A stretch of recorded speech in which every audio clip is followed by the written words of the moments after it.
There was a big learning curve for sales agents who thought that I was there for their commission. It was difficult in those early days, and I often thought it would be, the young agents, but actually it was really established older sales agents that didn't like this new way of doing business, and it was really winning them over and educating them and getting them on board to say, hey, I can help in this process. I can make it easier for you.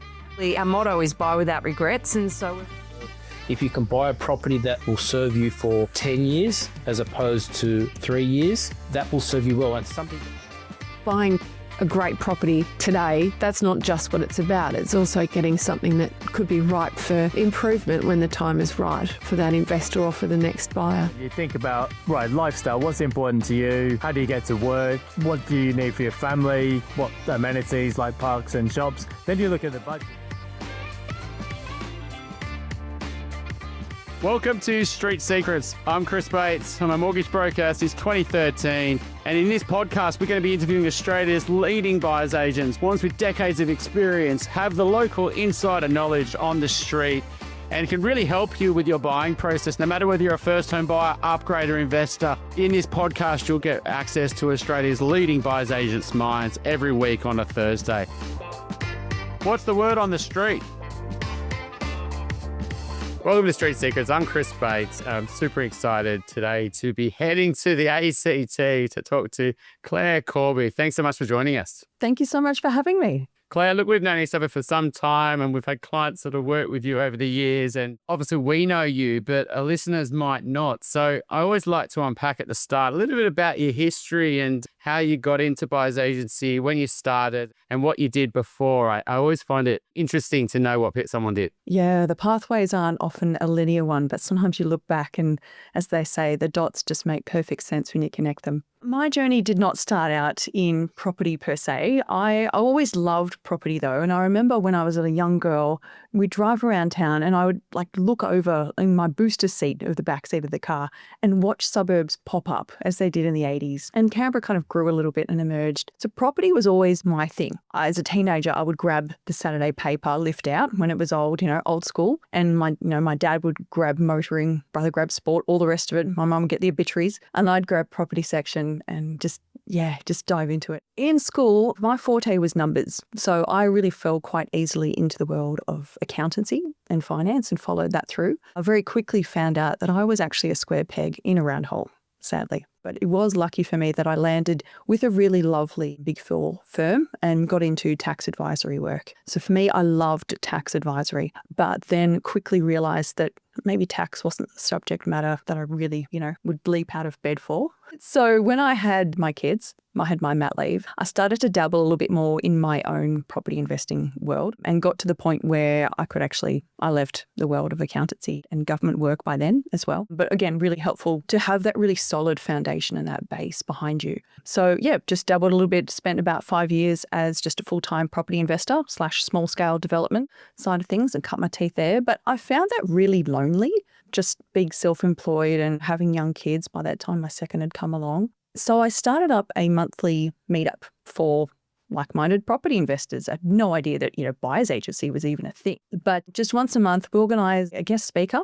So someone could come along on each different topic and just dive a little bit into it. Or if the speaker pulled out or if something happened, I would just get up and present what deal I was working on and how I came about it. And here's my Excel feasibility study. Great, let's get stuck into this. And through that, people started asking for a little bit of help and advice and everything. And I knew from my background where that line was on what I could say and what I couldn't. And it was actually a really, really timely meeting. And I'll call it a meeting. It was a dinner with my husband. And we were talking about the future and what I would do if I'm not going back to accounting and I wasn't really loving just full-time development side of things. What could I do? And he said, well, why don't you just be like this property advisor thing? That seems to be going really well. That floats your boat. It's like, you can't charge for that. This is not a paid gig. But lo and behold, it was. So I launched the agency back in 2014 and haven't looked back. So were there any other ones in Canberra then? Was there any other buyer's agency? It feels now strange, right? Because, it's quite common. The market is more mature, right, around the country. People know what it was. And maybe it was Melbourne and Sydney that predominantly had a lot of buyer's agents back then. But what was it like in 2014? Were you the first? Was there many others? Yeah, there was a big education learning curve for sales agents who thought that I was there for their commission. They thought that I was there to cut them out of the deal. So it took a long time to build that trust with sales agents and to get them to know, hey, I'm here. I'm not just on the other side of the transaction, but let's work together. So I felt like it was difficult in those early days. And I often thought it would be, the young agents who were not so keen on working with me and, they're there to hustle and grind and all those other buzzwords. But actually it was a lot of the really established older sales agents that didn't like this new way of doing business. And who do you think you are? And I want to meet your buyer. And it was really winning them over and educating them and getting them on board to say, hey, I can help in this process. I can make it easier for you. When do you think it started to shift? Was it like 2020, 2019? Like when did it they started to hear your name around, a few other buyer's agents maybe have popped up? Is it still a little bit like a country town in that way? Is it still you're fighting that a little bit? Yes, definitely. Canberra is very small. We are just a big country town. Everyone knows everyone, especially like me. I'm a third generation Canberran. I can't turn left without someone knowing about it or, your reputation preceding you. So knowing who's who in the zoo, there have been a few over the years, people moonlight, sometimes I'm a buyer's agent, sometimes I'm wearing this other hat as well. I'm a part-time, or at the other end, I'm a sales agent and I don't really want to hang up my hat. I kind of like what I'm doing. So there's been a few over the years. But in terms of like a full-time, dedicated, 100% buyer's agency, there's very few. I like you say there, and obviously you're growing up, third generation in Canberra. I do think that really helps you as a buyer's agent when you've got that real knowledge, right? When you've grown up and you've seen the city evolve, or so if you break down the sort of the Canberra market, and obviously it's had a bit of a run in recent years, and it's had a bit of a tougher time in the last couple of years, and so how is it sort of evolving as a city? And if you had to break it down into different parts, how would you think about it? Yeah, good question. I always see and tend to describe Canberra as a bit of a teenager. So we had that when I was younger, there wasn't so much of a nightlife or in terms of things to do. People would often say, oh, Canberra's boring. I find in recent years, people are often saying, wow, Canberra's changed. It's different. And I feel like it is maturing. We started to get more of the hipster scene in our inner north and our inner south, and all of the treescapes, everything's quite leafy and established. We ticked over for the Canberra having our 100-year centenary back in, I think, 2013. So that in itself just, I guess it's coming of age a little bit.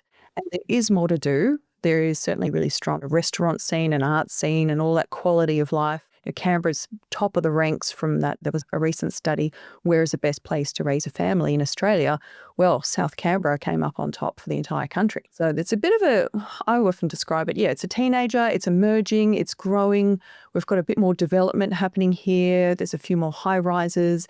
With that comes some risks as well, naturally, but it can offer a really great quality of life. And so when people are, I guess, coming to Canberra, is it still very much concentrated around the government sector, or is that sort of also evolving? Are you starting to see, how's it shifting around that? Yeah, it certainly is shifting. When we look, I guess tend to look mostly at census data, but also it's about if they're not in government work, are they perhaps in supporting government work, the consultancies or everyone that feeds into the running of government. That is slowly shifting over the years. And I think they are as well. The Canberra government's always trying to encourage small business here.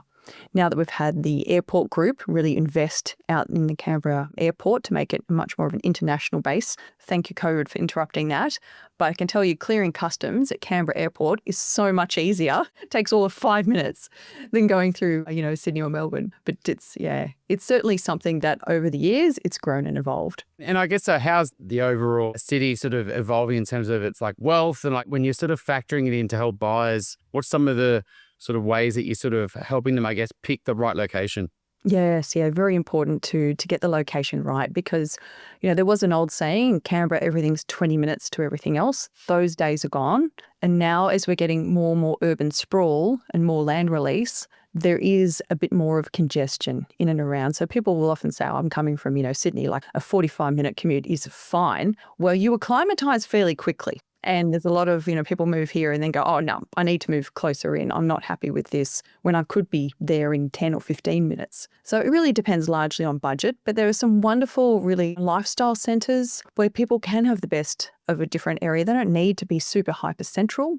And I think part of that comes down to Canberra being such a planned city, that we do have those town centres that are dotted around the town. So you can easily live your life without having to come into the city necessarily. Not that's an arduous task, but it just means that you have much more within your little world out there. So there's much more to offer from that side of things too. So let's say it's that Sydney couple sort of moving to Canberra. They're not from there, got no family there, because I think that would obviously be a big part of the Canberra economy, right? People growing up there, maybe they go to the city and they come back for their family stage. I reckon is that the brain drain. And maybe they don't leave now. Maybe they can stay in Canberra.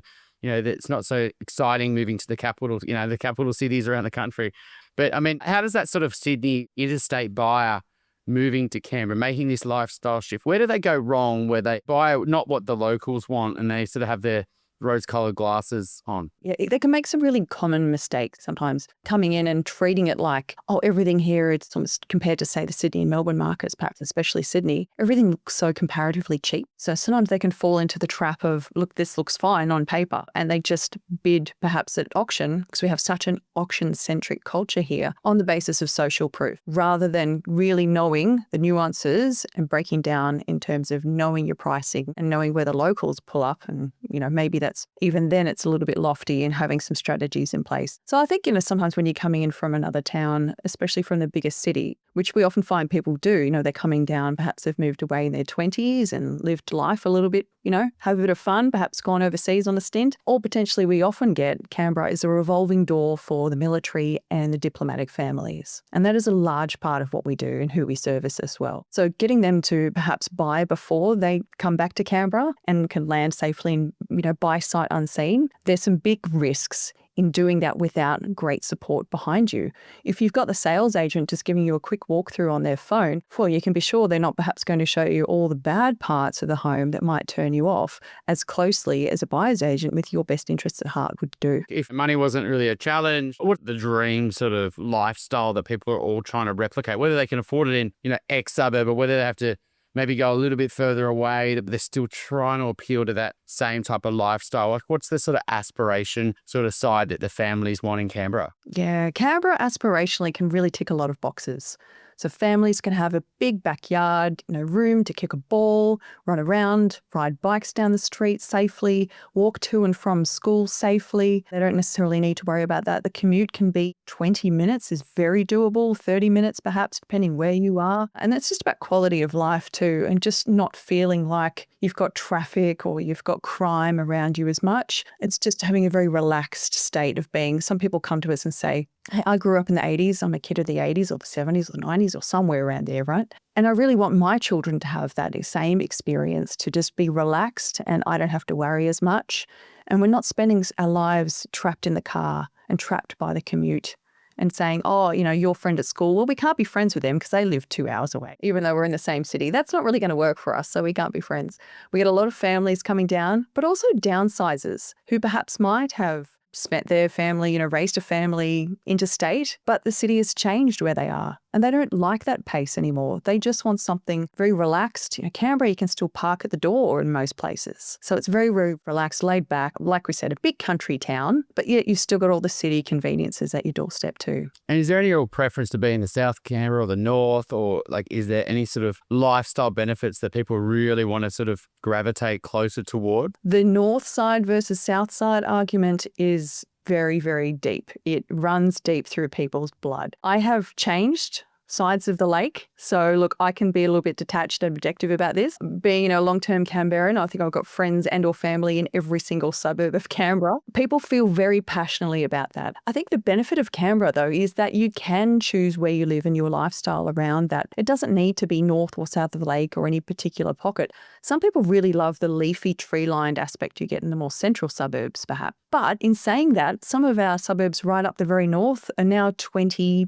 30 years old. And those streets, beautifully tree-lined as well, are becoming more mature and the trees are touching, as you go along. And that gives a lovely feeling to it without having to go to a home that's 100 years old. Is it really just the north is a little bit, newer and the south is a little bit more old established and the trees are... Is there anything other major why people get so emotional over the argument? Sometimes also you get mid-century buffs. So we get people coming and loving the mid-century architecture that's here in Canberra. They really love that style, whether it's more of, your 50s style or it's more tending to more towards your 60s or 70s. There's a lot of different representations and how different architects treated that. So we get a lot of mid-century buffs, and it can be really difficult with pricing those because they are so unique. And especially if someone has gone in and done a horrible renovation at some point, or if someone has done a really thoughtful, sympathetic renovation to mid-century design, it really impacts on price and how much people are willing to pay. And so is there any sort of danger zones? I mean, if you're putting those to one side, is there some parts where people need to be conscious of within the Canberra market where they just need to be a bit careful investing? Obviously, you've got house and land packages on the fringes, and that's a dangerous area just no matter where in the country investing. I think on the whole, Canberra has a lot of unapproved structures. People from interstate come and they're so surprised by the number of unapproved structures they might find when they're looking at the contract for sale, or if they're just giving it to their solicitor. And please make sure you're using a Canberra familiar solicitor. Don't use an interstate one because there's so many nuances. So that's another, little tip there. Do not use an interstate solicitor. There's just so much that they can miss and not know. But with unapproved structures, yes, there's a lot of external structures, and sometimes we see internal things too. So it's about knowing, are things provable? What is the process? What's the likelihood for that? Can you take it on? We're often negotiating with sales agents about putting it as a special condition to put the onus back on the vendor rather than the buyer taking on that risk. So it depends a lot on what you're finding, but it's very, very common, especially in some of the older suburbs, to find unapproved structures. The other thing that I think needs to be addressed, and it's quite a common question, is around the Crown lease titling in the ACT. So obviously there's 99-year leases in place, and people often ask the question, oh my gosh, it's not freehold land. I don't even own the land. Look, for all intents and purposes, of course, always get legal advice on this. But from a lending perspective, sometimes banks don't like things where there might be less than 30 or 25 years left to run on the lease. So that's something just to be mindful of as well. I mean, there's lots of changes with the ACT government and the land tax, and how are those things affecting things as well? Absolutely, yes, yeah. So there was a 20-year land tax reform program in place. They were trying to increase rates and land tax and get more of a steady recurring income rather than relying on income from stamp duty. So the idea was to taper off stamp duty. In the end, the idea was for it to go down to nil and then have higher rates and land tax, and, all well and good. But how has that worked out in practice? I don't really see that happening in place. A lot of people are very unhappy with the extent that rates and land tax have gone up. And of course, we don't have a land tax threshold in the ACT. So if you're liable for land tax, it's a pretty hefty fee. And, coupled with the other, drawbacks, and people are saying, well, what do I do with this 99-year lease? I don't even own it. Can be just yet another objection to owning land in the ACT, or something that's a little bit unfamiliar to people. Without the right advice and without the right guidance around them, it can just throw up another roadblock. I mean, working with agents in Canberra, you said it's very auction heavy.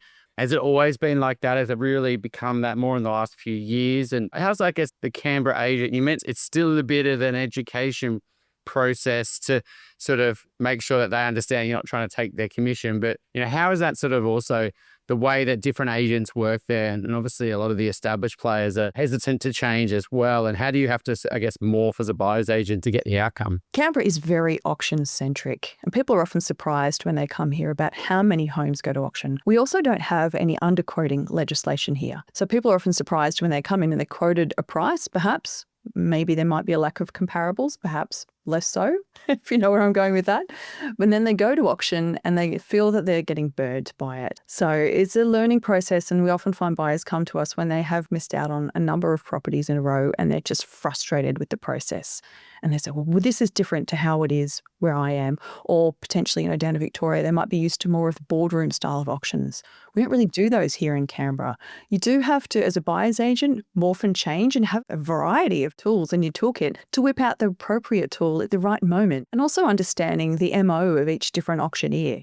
Are they likely to place a vendor bid? Is it in your best interest to try and flush that out? Or are you just wasting everyone's time? A lot of rookie buyer's agents we're seeing come in, or cowboys from interstate and things like that. It's a dumb move to come into an auction and just lowball it and be arrogant and disrupting the process. All they're doing is inserting their ego into the deal. Their client loses, vendors side get frustrated, the sales agent, the auctioneer, everyone's just agitated by this, and they just don't want that rookie buyer's agent in the process. So I think a lot of it is understanding where the value can be added and where the friction is, and actually removing some of that friction and educating the buyer rather than just arriving up to an auction, jumping up and down like a little, toddler having a tantrum. It doesn't add any value. So the Canberra market's had a bit of probably more challenging times over recent compared to other places, but it had a huge boom, right? I mean, we like to keep this podcast quite evergreen, right? So let's know what's happening on the ground today. But I mean, how has it sort of evolved, like as a market? Because you have been doing this for some time, you've been in the Canberra market. And so what's some of the different stages? And I guess where are you at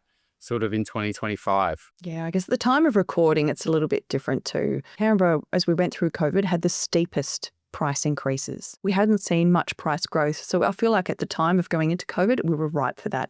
And with a lot of people coming back from overseas, it wasn't uncommon for people to get off a plane, Saturday morning, straight into an auction, stick their hand in the air and watch the prices just take off. But from there, yes, we tend not to have the big peaks and troughs that the other capital cities sometimes do, when you have your stomach is in your mouth sort of moments when you have these massive rides and corrections. Canberra doesn't tend to have those big price corrections, but at the moment we have come through that. 2024, there seemed to be a big price correction moment as, it came off that heat of 2022. And we had seen in some inner suburbs, we were getting price discounts off, prices they were hoping for, significant, like $500,000. Whereas, Canberra doesn't really have a very big top end either. Once we tip over a few $1 million, again, trying to keep it evergreen here, but our top end isn't as peak. There isn't as multi-million-dollar, substantial big price tags that you would find in other capital cities. It's a lot more of a moderate, steady ride as well. So not just our median house price, which is,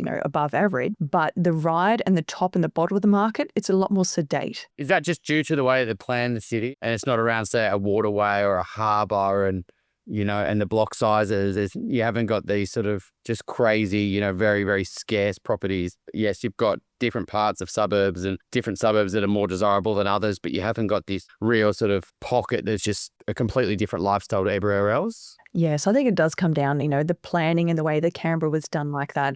Will that stay like that forever? Well, there are some zoning changes in discussions at the moment, and seeing how that might actually pan out, that could change the way that some suburbs look and feel. As well, I think as some of the older suburbs start to gentrify, we start to see some of these older homes that might be, say, 100 years old, start to be morphed into newer, more modern things or sympathetically renovated. As the money starts to come in through that change, whether those suburbs will be, again, potentially more scarce and have that, especially pre-war era homes, that might start to give Canberra a bit of depth into the market. Yes, as it just keeps evolving. What some of these planning controls are they suggesting? Is it densifying a little bit more and allowing townhouses and different type of properties? Yeah. The message from the top is all about let's address our housing problem. And in Canberra, yes, we always have been a fairly expensive market to buy into. But saying that, yes, we do have high average incomes as well. So the relative affordability, it depends who you ask. Some people say, oh gosh, Canberra's so affordable. And other people say there's no chance, I've got no chance of buying a home. So it's all in the eye of the beholder as well. But in terms of the changes that might come in, well, we're seeing at the moment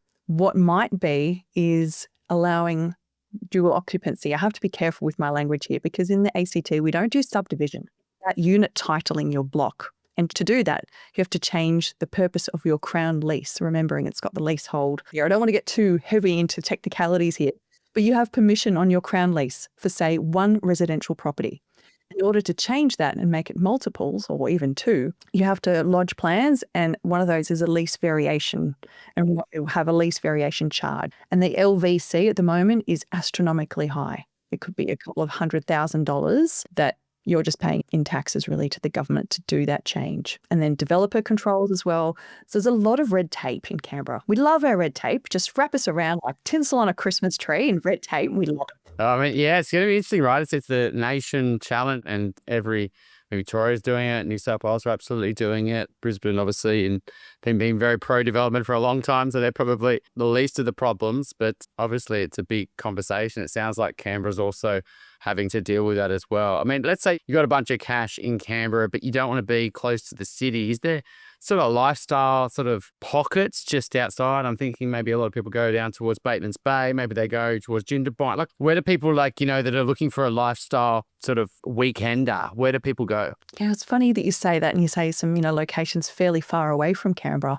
You only need to go just outside the border.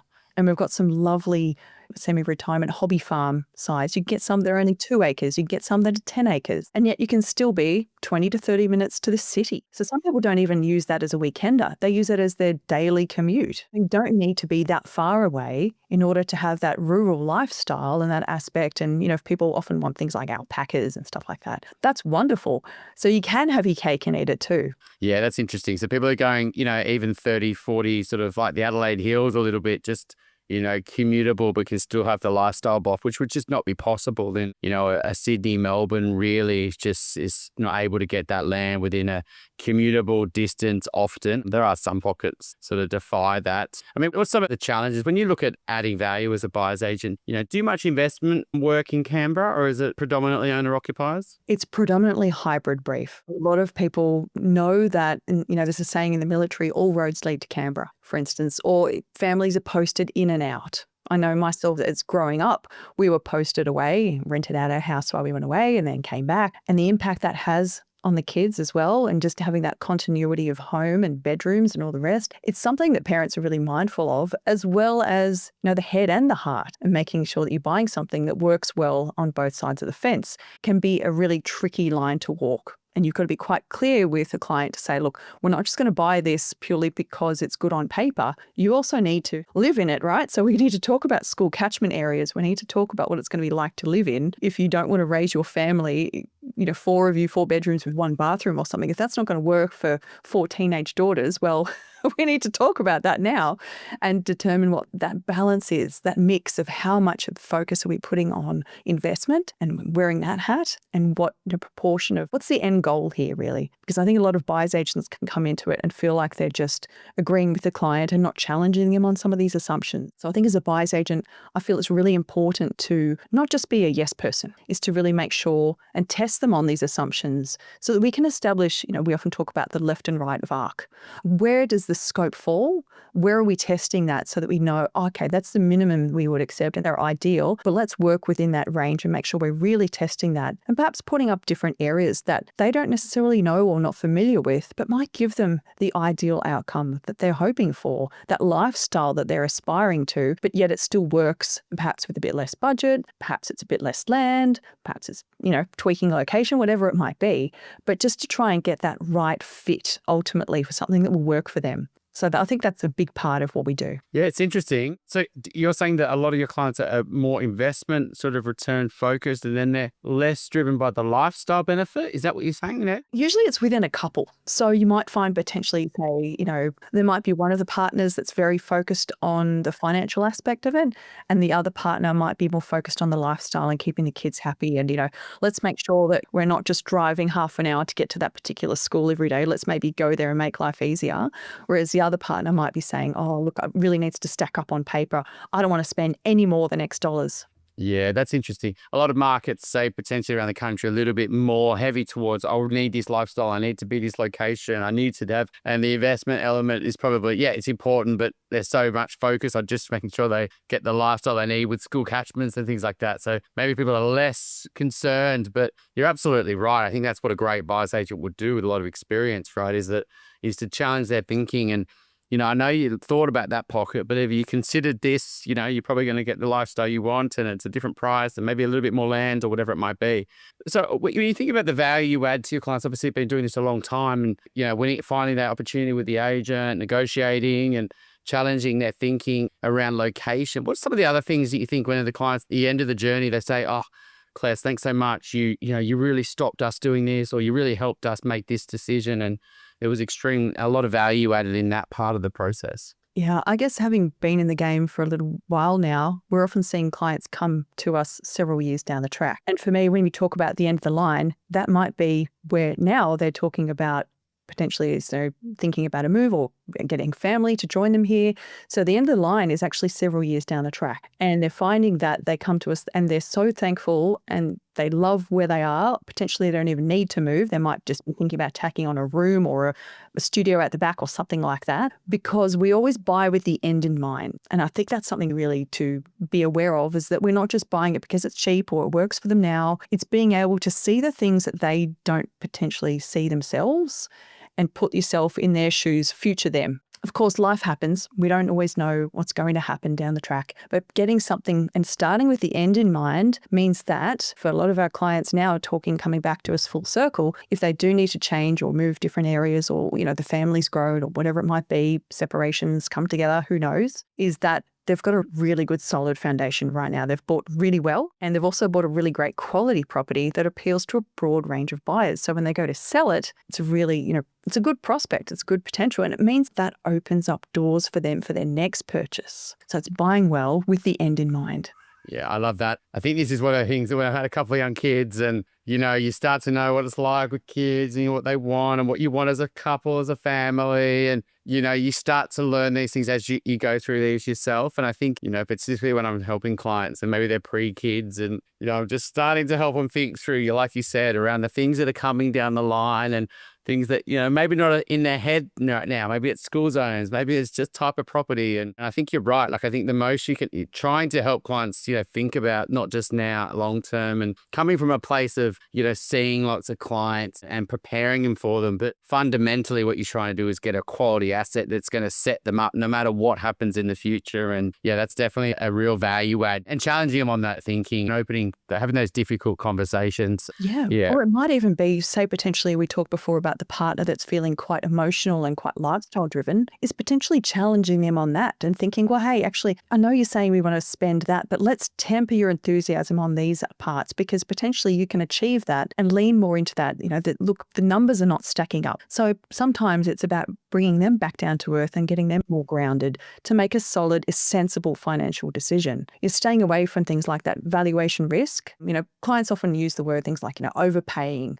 It's hard to define overpaying, isn't it? It's more about, again, exposure to risk and making sure we're mitigating those risks and naming them and numbering them and making sure that we're aware of them at every point and stage in the process. Absolutely. Now, if you think about when you started out, obviously you did a bit of investing and feasibility, and I think your accounting background, I, like you, was a numbers person at school and went into accounting and then realized, maybe a bit faster than you, I realized after a year, hang on a sec, I'm going to be doing the same thing in 10 years' time. I'm not getting excited by this.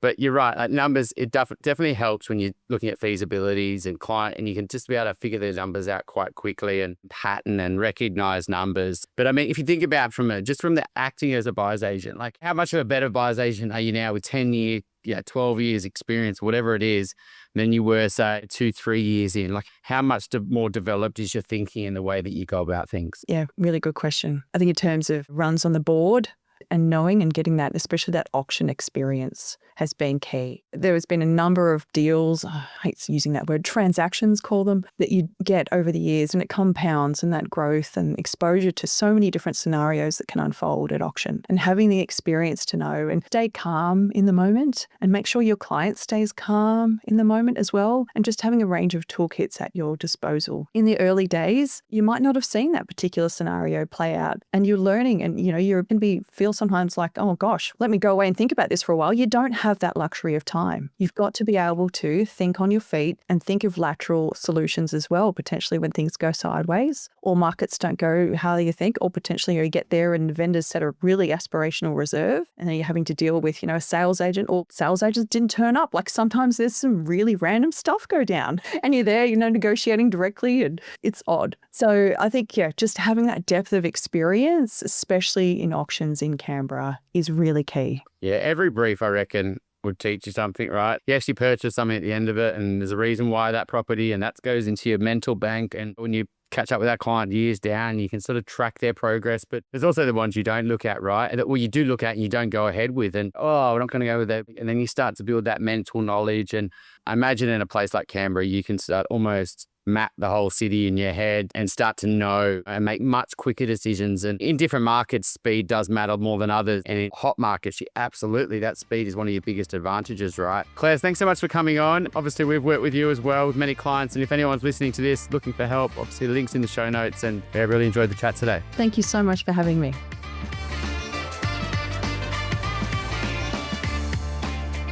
Thanks so much for listening today. We hope you got lots of value out of it. If you'd like to speak to our guest today, there's links in the show notes on how you can get in contact. And if you're buying your first home, upgrading, renovating, or need any finance-related queries, obviously we'd love to help. There's links in the show notes to us as a mortgage broker, and we look forward to next week's episode.